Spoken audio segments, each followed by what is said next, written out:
Welcome to this explainer. If you're here, it means you're ready to get serious about mastering Anthropic's ecosystem. This serves as the official first chapter of your Claude Certified Architect exam preparation. We're going to be focusing specifically on Domain 1, Task 1.1, which is all about designing and implementing agentic loops for autonomous task execution. I am so thrilled to guide you through this, so let's just jump right in. Okay, let's dive into a massive paradigm shift because this single idea is really the foundational mindset you need to pass the exam. Consider this concept. Tool use is a contract between your application and the model, not a script your application runs. What does that mean? Well, you define what tools exist, and you define what their inputs and outputs look like. But Claude decides when and how to actually call them. The model itself never actually runs anything. It just emits a structured request, your code executes the operation, and then the result flows right back into the conversation. Here is our agenda for today's explainer. Number 1, model-driven versus pre-configured. Number 2, the agentic loop lifecycle. Number 3, decoding the stop reason. Number 4, client versus server tools. And finally, number 5, exam anti-patterns and a quick self-test. Section 1, model-driven versus pre-configured. Let's start with the macro philosophy and the exact distinction the exam loves to test right out of the gate. Think of this as a brain versus brawn situation. In a pre-configured decision tree, you're the one writing the branching logic. You write, if the user says X, call tool A, then tool B. All the intelligence is completely hard-coded into your software. But in a model-driven agentic loop, the intelligence lives in the model. Claude reasons about the current state of the conversation on every single turn and picks the next tool all by itself. Your code is just a dumb executor, a message shuttle, basically. Claude is the brain, your code is simply the brawn. If you can internalize this difference right now, you're already halfway to passing this section. Section 2, the agentic loop lifecycle. So now that our mindset is adjusted, how does this actually operate in practice? The loop is genuinely simple. It's just 4 steps that repeat. First, you send the conversation, meaning your messages and your defined tools, over to Claude via the Messages API. Second, you inspect the stop reason on the response it sends back. Third, if that reason is tool use, you execute every requested tool and append the results to the conversation. And finally, you just repeat from step 1 with that newly extended conversation. The absolutely crucial point here is that this 4-step loop is driven entirely by Claude deciding when and how to call the tools you've defined, and it only terminates when that stop reason says end turn. Now, when Claude requests several tools at once, what we call parallel tool use, you have got to get the appending exactly right. You need to iterate over all tool_use blocks. Then you append exactly 2 things to your message history. 1 assistant message containing Claude's tool_use blocks, and 1 user message whose content is a list of tool result blocks. You must match the tool_use ID precisely. And hey, if a tool fails, you just mark it with is_error. The exam tests these mechanics heavily, and here's why. The growing message history is literally the model's working memory. Dropping history or summarizing it carelessly destroys Claude's context, which is exactly how it reasons about what to do next. Section 3, decoding the stop reason.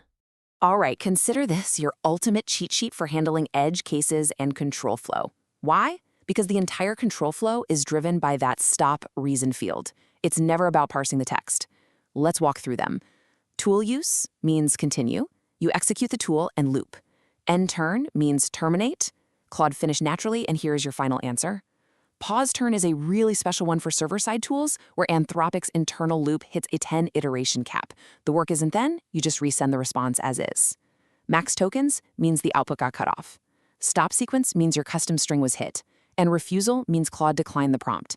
Though a quick pro tip, on Claude Fable 5, safety classifiers actually return this as a normal HTTP 200 response, not an error code. Here's a specific distinction the exam absolutely loves. You've got to know the difference between continuing from a tool use versus a pause turn.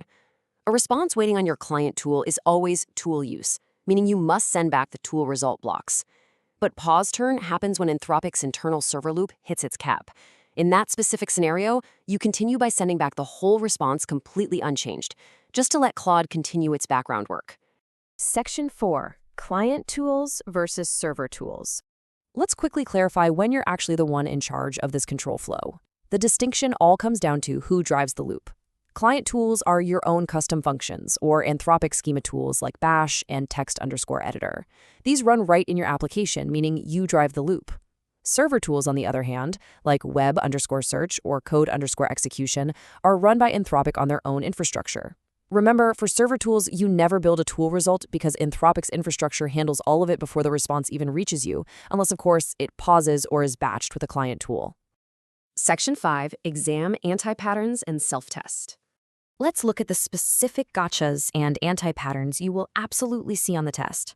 The exam explicitly lists these 3 anti-patterns, and you need to understand exactly why they break your app. First, never parse natural language signals, like scanning the text for "I'm done." Natural language is inherently ambiguous, and Claude often reasons out loud mid-task. Second, do not use an arbitrary iteration cap as your primary stopping mechanism. Look, a hard cap is a perfectly fine safety backstop against runaway loops, but if it's your primary terminator, you are cutting Claude off early. And third, never check for assistant text content as an indicator of completion.